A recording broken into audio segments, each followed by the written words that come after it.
Pessoal, nesse vídeo vou apresentar mais um tema polêmico em odontologia, qual seja o tratamento não cirúrgico de cistos radiculares. A polêmica é essa que perdura desde a minha época de graduação, de pós-graduação, no final dos anos 80, início dos anos 90. Tratamento esse não cirúrgico foi preconizado pelo professor Bhaskar, que é um cirurgião dentista vinculado às forças, ou foi vinculado às Forças Armadas Americanas, em que o professor Bhaskar, em um estudo com cerca de aproximadamente 1000 lesões periapicais, radiolucências periapicais, lesões radiolúcidas periapicais, ele encontrou uma proporção, algo em torno de 50% para granulomas periapicais, 44% para cistos radiculares e 6% para outros tipos de lesão. E segundo o professor Bhaskar,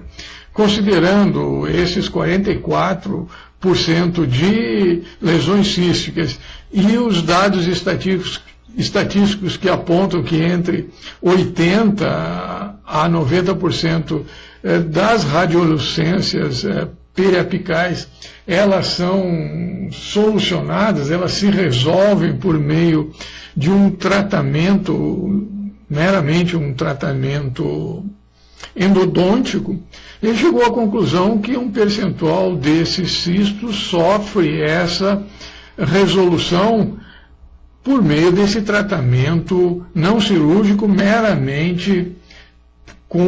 por uma terapia endodôntica. E propôs o professor Bhaskar uma terapia endodôntica que tem como base uma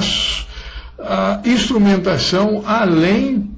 do forame apical, cerca de 1 milímetro, de maneira que essa sobreinstrumentação promoveria uma ulceração no epitélio de revestimento cístico que induziria uma reação inflamatória de natureza imune após a terapia endodôntica, que promoveria a resolução do cisto radicular sem a necessidade de uma cirurgia. Tratamento esse que é questionado, porquanto desde aquela época até hoje ainda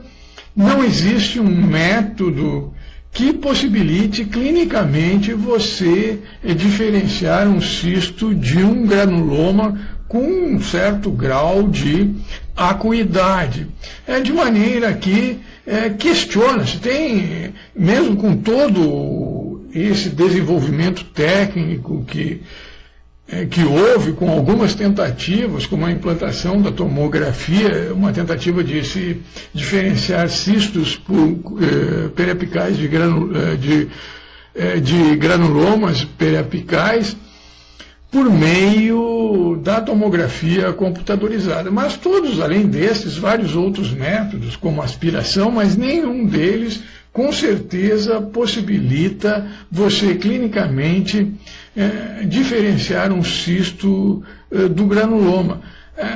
Polêmica essa, tentativa essa que perdura desde a minha época, de maneira que quem não concorda com essa afirmação, com esse tratamento do professor Bhaskar, afirma que, de fato, as lesões que se resolvem não são, de fato, cistos radiculares, mas granulomas periapicais. De maneira que esse é mais um vídeo do canal acadêmico Antônio Schultz, ABS Patologia, o canal que apresenta essa controversa literatura para você, de maneira que, ajudando você a compreender essa controvertida literatura acadêmica, você possa desenvolver o seu senso crítico e, se você é aluno de graduação, compreender melhor acerca dos mecanismos e também da publicação acadêmica. No mais, eu espero que esse vídeo possa ser útil para você desenvolver esse senso crítico acerca desse tratamento e futuramente utilizá-lo ou não a seu critério no seu consultório.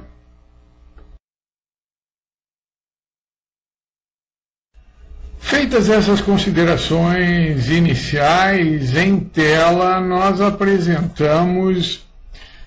os principais mecanismos das reações imunes que têm sido apregoado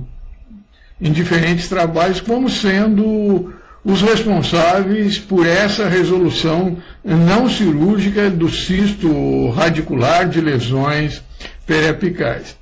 E, basicamente, há uma base teórica para essa afirmação,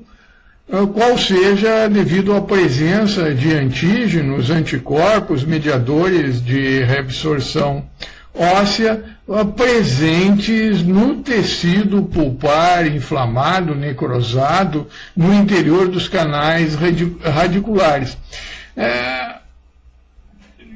De maneira que a morte bacteriana, os fragmentos bacterianos, as toxinas bacterianas, os produtos decorrentes de alterações teciduais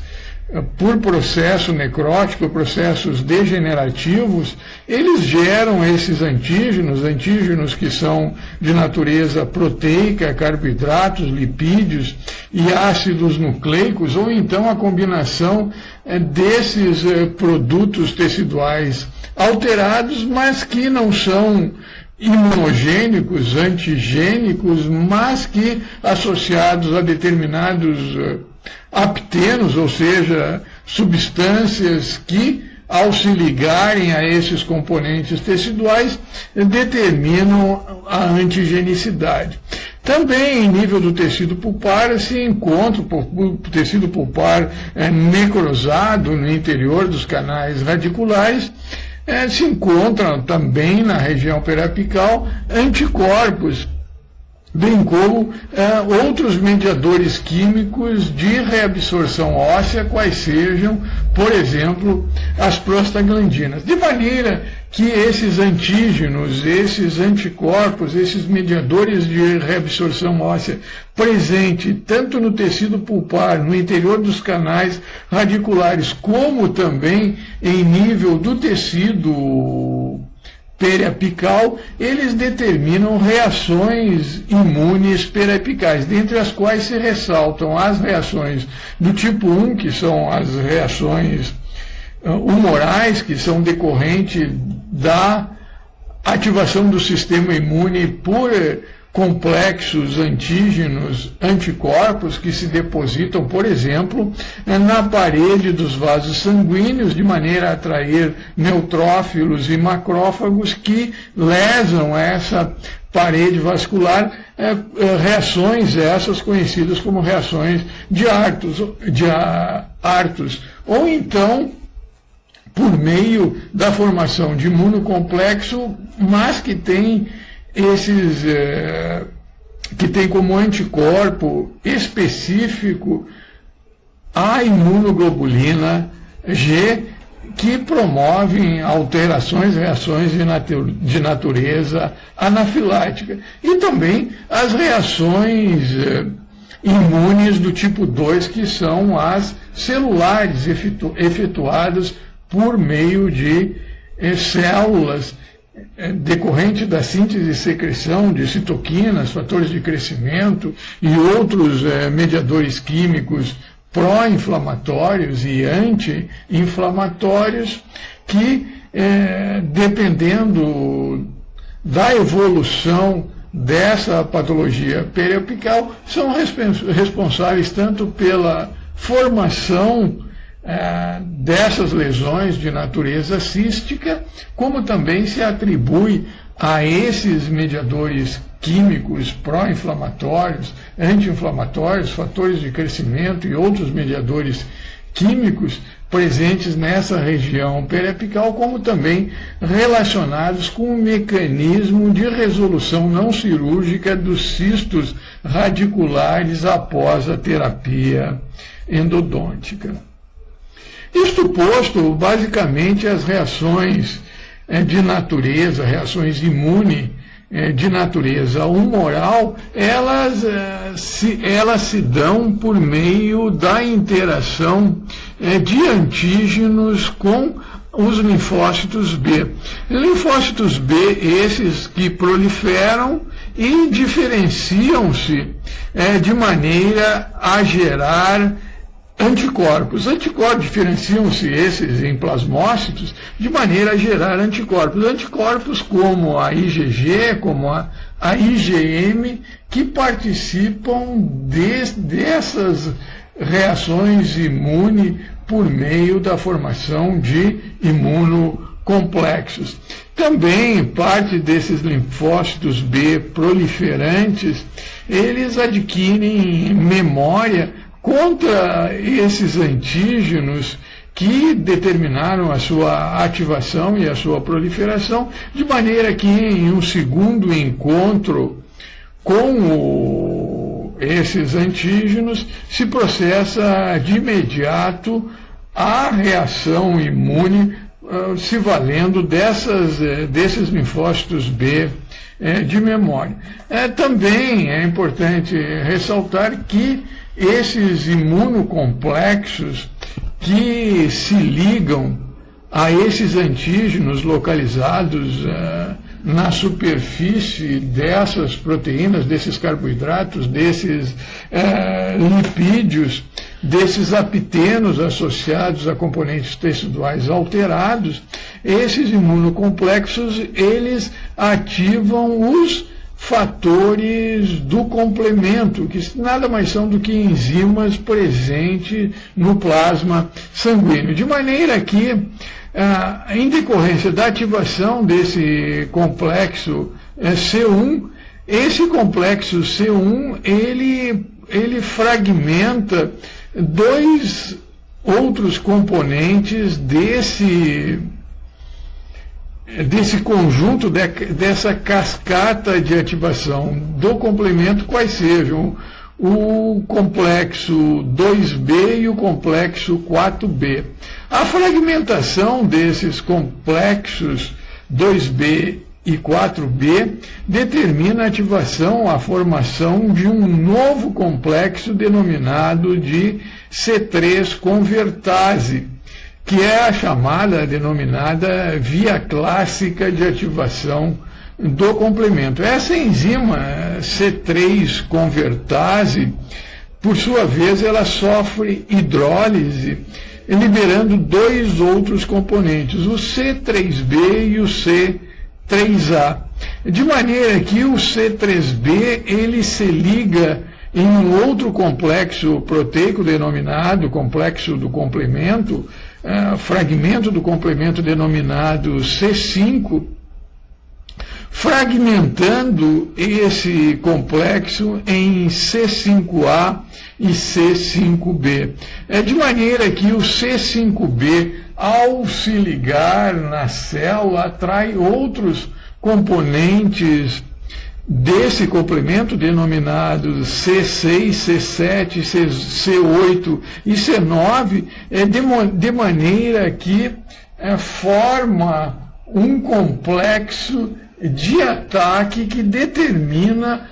de ataque a essa célula, a esse antígeno, a essa estrutura antigênica, de maneira a fragmentá-lo. E as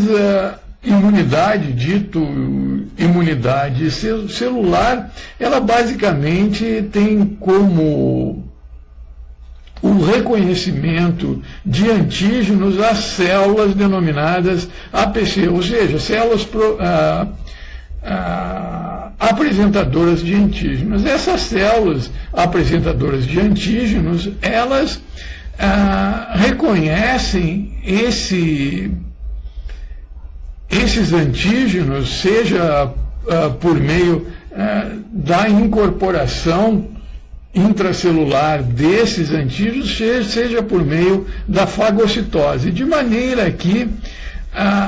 esses antígenos são apresentados para células da linhagem T CD8 positivo e células da linhagem também das células T, mas da linhagem CD4 positivo. Essas células da linhagem CD8, elas são consideradas células citotóxicas, porquanto elas se diferenciam parte delas em células citotóxicas capazes de promover a destruição dessas estruturas antigênicas, quanto também parte delas diferenciam-se em células da linhagem CD8 citotóxicas de memória. Já as células da linhagem CD4, elas diferenciam-se após expressarem, depois de reconhecerem na superfície dessa célula apresentadora de antígenos, moléculas do complexo maior de histocompatibilidade do tipo 2, elas se diferenciam em linfócitos T CD4 positivos, ou T helper H1 e T helper H2. Esses linfócitos T helper 1 apresentam a propriedade de sintetizar e secretar citoquinas, fatores de crescimento e outros mediadores químicos, tais como a interleucina 2, o fator, o interferon, ou seja, o interferon alfa, que são capazes também de promover a lise e a destruição desses componentes antigênicos. São dirigidos contra esses componentes antigênicos. E também essas células TH1, elas são capazes de estimular, por meio também da liberação dessas citoquinas, fatores de crescimento e outros mediadores químicos, e estimular a ativação desses linfócitos T CD8 positivos citotóxicos, seja para a destruição desses componentes antigênicos, seja na sua diferenciação para as células memórias. Já as células, os linfócitos T helper 2, que se diferenciaram a partir dos linfócitos T CD4 positivos, eles também apresentam a propriedade de sintetizar e secretar outras citoquinas, tais como as interleucinas 4, 5 e 13, bem como participam esses linfócitos T helper 2 da ativação dos linfócitos B para a síntese de anticorpos e produção de células memórias. Também é importante se ressaltar que essas células, que esses linfócitos T CD4 positivo helper, também diferenciam-se em células memórias necessárias para o reconhecimento em um futuro encontro de substâncias antigênicas que já foram apresentados para esses linfócitos naïves, também não havendo a necessidade de todo esse processamento se processar novamente. Já a partir desses linfócitos TCD4 se processa essas duas reações via linfócitos T helper H1 e T helper H2. Neste contexto em tela, nós apresentamos um cisto periapical, um cisto radicular, cisto esse que pode ser definido como uma cavidade patológica revestida por tecido epitelial de origem odontogênica, contendo no seu interior líquido, material, semilíquido ou gás. Em tela, nós apresentamos uma cavidade cística de um cisto radicular ou periapical denominado de cisto em bainha, em que o cisto, ou seja, a cápsula cística, ela envolve o dente em todo o seu contorno, de maneira que o ápice dentário adendra no interior da cavidade cística. Em tela é apresentado um dente com necrose, tecido necrótico pulpar, em que se constata nitidamente a presença desse ápice dentário no interior da cavidade cística. Existe um outro tipo de cisto em que o tecido epitelial de origem odontogênica, conjuntamente com a cápsula cística constituída por fibroblasto, fibras colágenas, vasos sanguíneos e células inflamatórias, encontra-se separado dessa raiz por meio desse tecido conjuntivo, dessa cápsula cística. Para esse tipo de cisto não há um contato físico entre o interior da cavidade cística com o ápice radicular. É de maneira que, para esse cisto em bainha, admite-se que o simples tratamento endodôntico possa apresentar uma probabilidade bastante favorável da resolução desse cisto, da cicatrização desse cisto radicular ou periapical em bainha, meramente pelo tratamento endodôntico, uma resolução não cirúrgica desse cisto. Por outro lado, aqueles cistos denominados cistos apicais verdadeiros, em que o ápice do dente é separado da cavidade cística por essa cápsula cística, admite-se para esse tipo de cisto uma probabilidade de sucesso menor do que do cisto em baía, porquanto admite-se que pode haver, após o tratamento endodôntico, a proliferação desse tecido epitelial, não mais em decorrência do processo inflamatório, mas em decorrência de um crescimento autônomo esse que é questionável na literatura. Isso posto, nós passamos a apresentar como se dá a origem do cisto radicular ou apical. Ele basicamente tem origem no diafragma epitelial. Esse diafragma epitelial é uma união do epitélio interno do órgão do esmalte com o epitélio externo do órgão do esmalte, que, à medida que migra na direção apical, dá origem à raiz dentária, deposita dentina formando a raiz dentária, e que logo após a formação da raiz dentária, esse epitélio ele degenera, de maneira que restam esses restos epiteliais no meio do tecido conjuntivo no ligamento periodontal. Isto posto, no dente aquele que sofre necrose com comprometimento, necrose pulpar, comprometimento dos canais radiculares, os antígenos, o processo inflamatório oriundo desse tecido necrosado, inflamado, ele estimula esses restos epiteliais à proliferação, de maneira que, à medida que esses restos epiteliais eles aumentam,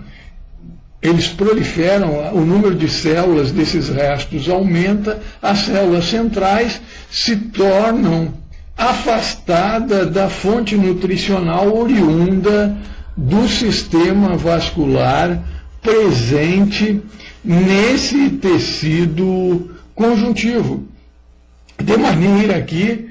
permanecendo afastado, elas degeneram e dão origem à cavidade cística. E é basicamente o que nós podemos constatar, que nós temos o elemento dentário e o tecido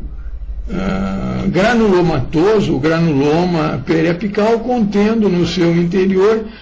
os restos epiteliais de Malassez. Além desses restos epiteliais de Malassez, nós temos nesse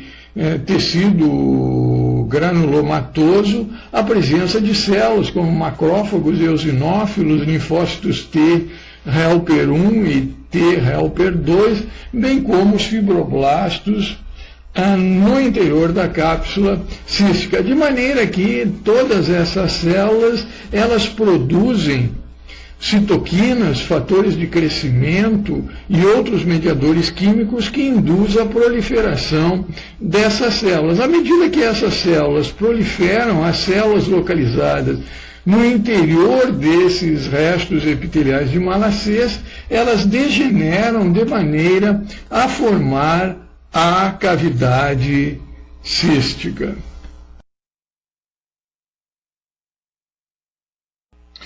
Outro sim,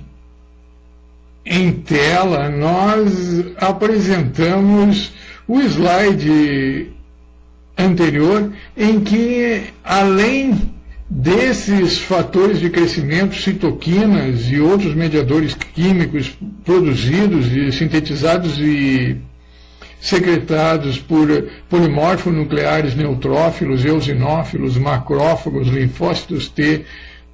helper 2, linfócitos T helper 1 e fibroblastos, promoverem a proliferação com degeneração das células centrais dos restos epiteliais de Malassez, tais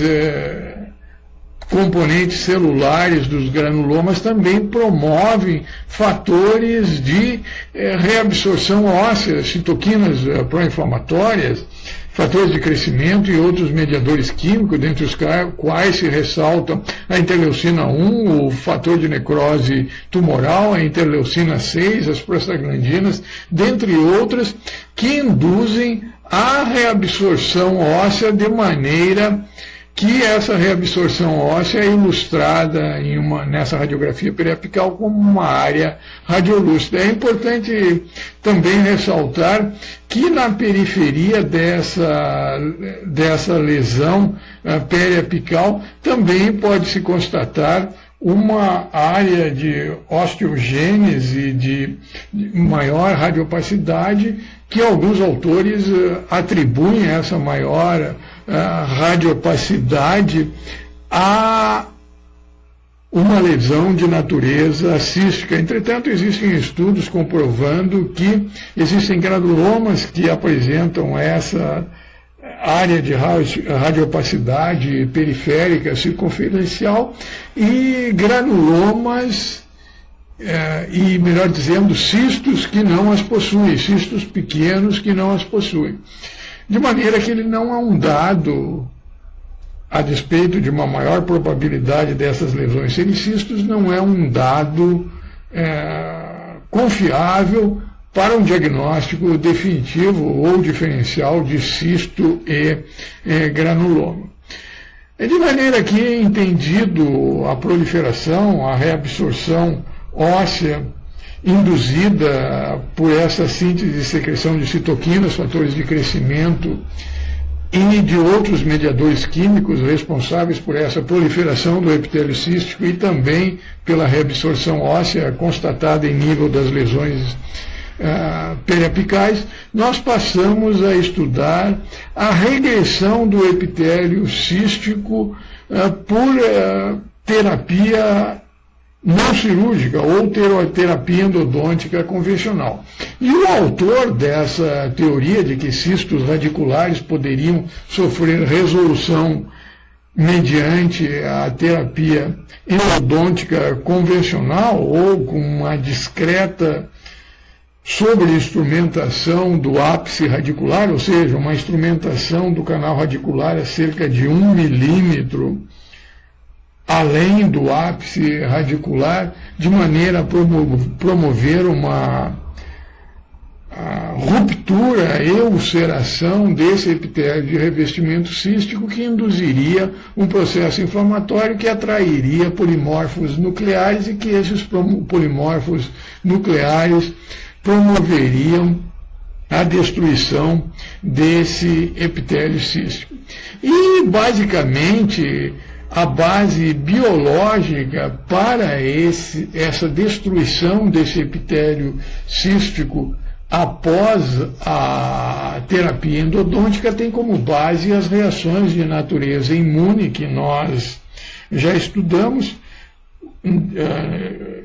reações de natureza humoral, do tipo 1, e as reações do tipo celular, do tipo 2. De maneira que,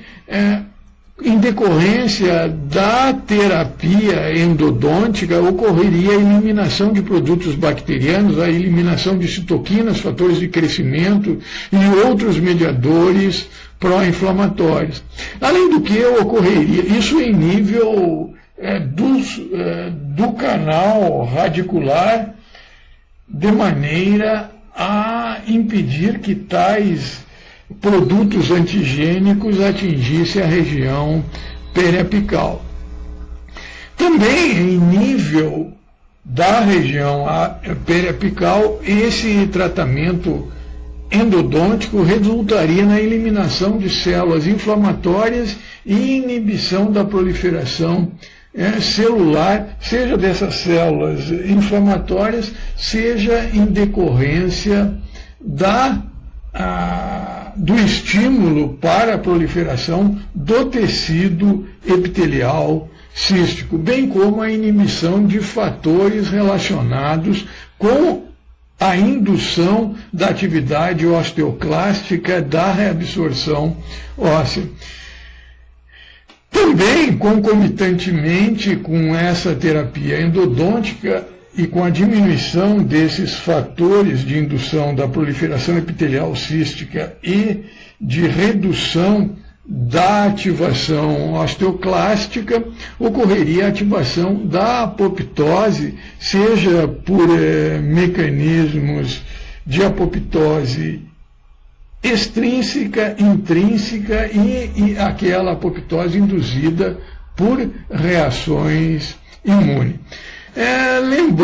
Lembrando que a apoptose extrínseca, ela tem como base biológica a ativação de receptores do tipo FAS, ou seja, receptores ativadores da apoptose, pelos ligantes FAS, ou seja, ligantes de fatores ativadores da apoptose. É importante ressaltar que também o fator de necrose, o fator ativador, fator de necrose tumoral, mediante a sua ligação em seu receptor, também promove a ativação da apoptose. E o mecanismo envolvido é basicamente mediante a ligação, seja do ligante FAS, seja do fator de necrose tumoral nos seus respectivos receptores, de um adaptador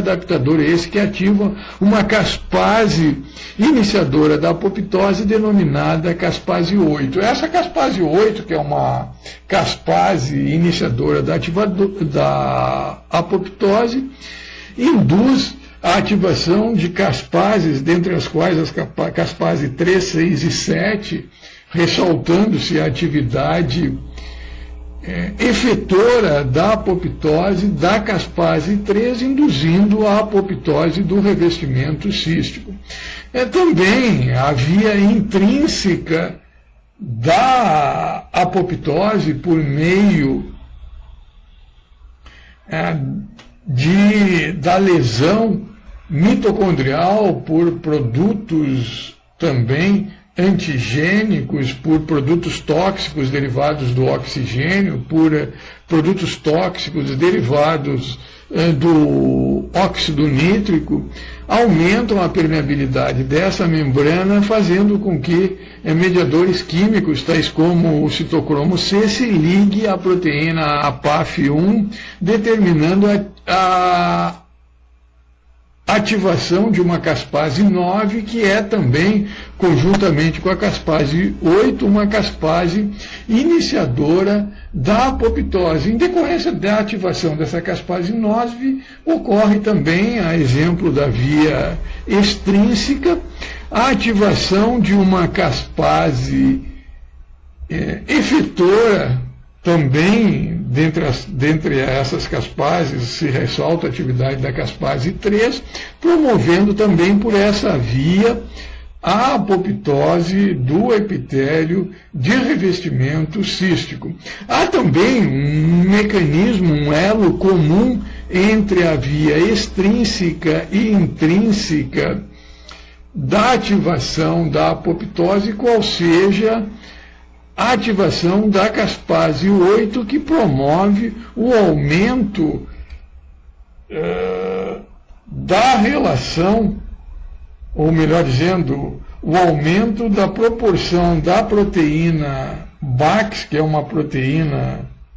pró-apoptótica, em relação a uma outra proteína denominada de BCL2, que é uma proteína anti-apoptótica, de maneira que a proporção dessa proteína se eleva, determinando a ativação da apoptose pela via intrínseca, como mencionada anteriormente. Além dessas duas vias extrínseca e intrínseca de ativação da apoptose, também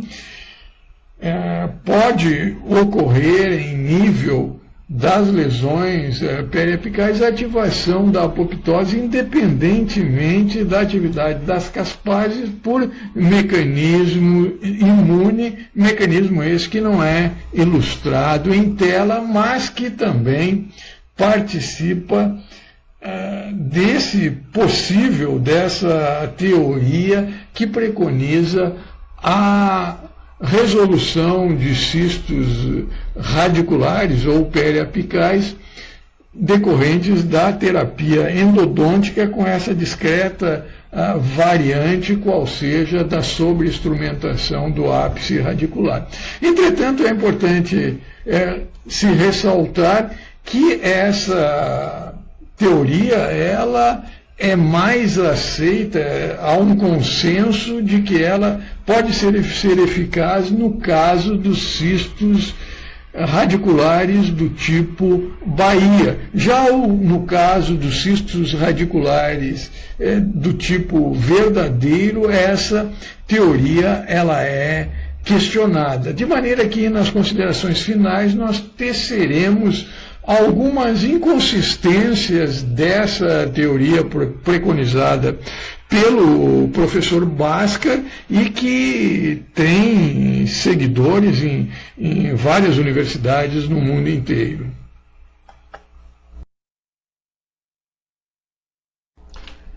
Compreendido o mecanismo da resolução não cirúrgica dos cistos odontogênicos radiculares ou periapicais, nós passamos a apresentar algumas das inconsistências desse mecanismo de resolução. Quais sejam, por exemplo, segundo o professor Bhaskar, em 1978, ele afirmou que a sobreinstrumentação do ápice radicular promoveria uma ulceração e, consequentemente, uma atração de polimorfos nucleares neutrófilos para o epitélio de revestimento cístico, que promoveria a destruição desse epitélio. Entretanto, um dos mecanismos pelos quais ocorre a resolução da ulceração é basicamente a reepitelização. E para que ocorra a reepitelização é necessário que haja a síntese e secreção de fatores de crescimento, fatores de proliferação celular e outros mediadores químicos que induzem essa reepitelização, essa proliferação epitelial. Então, associado com o mecanismo de cicatrização dos cistos periapicais ou radiculares, existem também fatores de crescimento que são sintetizados e secretados nessa tentativa de promover a resolução dos cistos radiculares ou periapicais, e que resulta não na degeneração, mas na proliferação desse epitélio de revestimento cístico. Um outro dado que vem contra essa resolução não cirúrgica, pelo menos de alguns tipos de cistos periapicais ou radiculares, é o fato de que não se pode clinicamente diferenciar cistos de granuloma, e os critérios que se utiliza clinicamente, tais como o tamanho da área radiolúcida, se é maior, favorece ao diagnóstico de cisto, se é menor ao de granuloma. Contudo, existem cistos pequenos e granulomas grandes. Também o halo radiopaco em volta da área radiolúcida também não é um dado que sinalize a presença de um cisto radicular, porquanto os granulomas, existem muitos granulomas periapicais que são envoltos por esse halo radiopaco. Contudo, os autores que defendem essa teoria do professor Bhaskar, proposta pelo professor Bhaskar em 1978, e que tem uma aceitação bastante grande entre os professores de endodontia, é o fato de que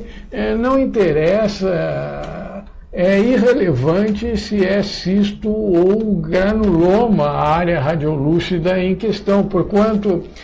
os tratamentos endodônticos dessas lesões radiolúcidas implicam em 90% de sucesso dessa terapia, de maneira que, considerando que o percentual de granulomas periapicais é algo de em torno de 50% e de cistos radiculares ou periapicais em torno de 44%, 90% de resolução cirúrgica implica em um percentual entre 20 a 30% de resolução de cistos periapicais ou cistos radiculares. Também um outro dado que contraria essa teoria da degeneração do epitélio cístico por mecanismo imune é o fato de que essa sobreinstrumentação induzindo a quimiotaxia de polimorfos nucleares neutrófilos para o epitélio de revestimento cístico, tais células, os polimorfos nucleares neutrófilos,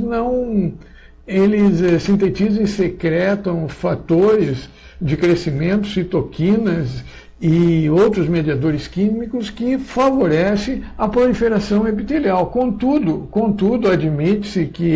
essas células, os polimorfos nucleares neutrófilos, eles sintetizem o ligante do fator ativador da apoptose, que ao se ligar no seu receptor em nível da membrana plasmática, determina a ativação da apoptose extrínseca, consequentemente da apoptose intrínseca, e também da apoptose induzida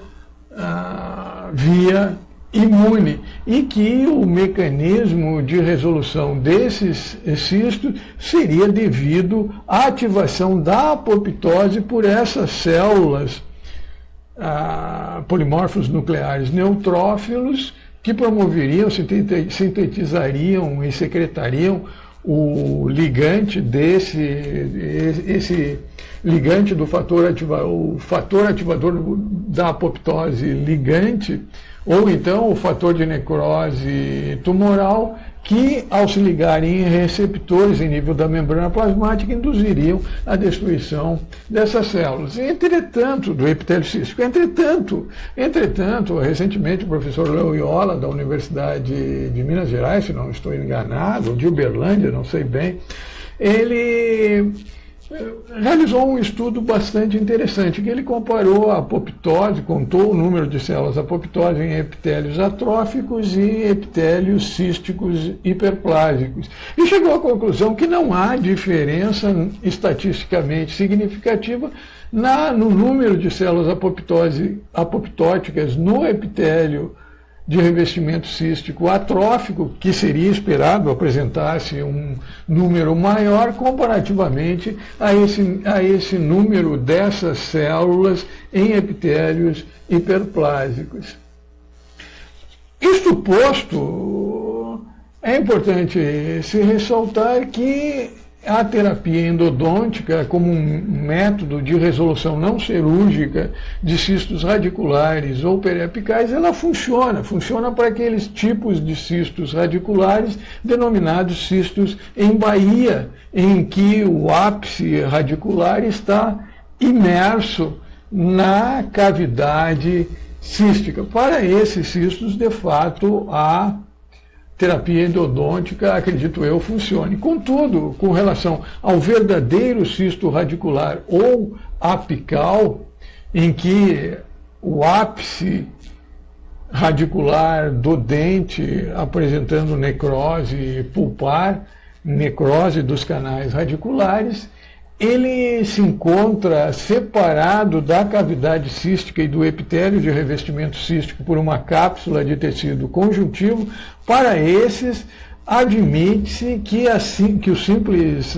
tratamento endodôntico, acredita-se alguns autores, dentre os quais eu me encontro, que para esse tipo de cisto, a simples terapia endodôntica não seria suficiente para promover a resolução não cirúrgica desses cistos. Para esses cistos, verdadeiros cistos radiculares, admite-se, caso falhe a terapia endodôntica, a apsetomia e a obturação retrógrada com a remoção cirúrgica da lesão. No mais, eu espero que esse vídeo tenha servido para você desenvolver o seu senso crítico a respeito da melhor conduta referentemente a lesões radiolúcidas periapicais, a esse diagnóstico diferencial entre cisto e granuloma. E esse foi mais um vídeo do canal acadêmico Antônio Schultz, ABS Patologia.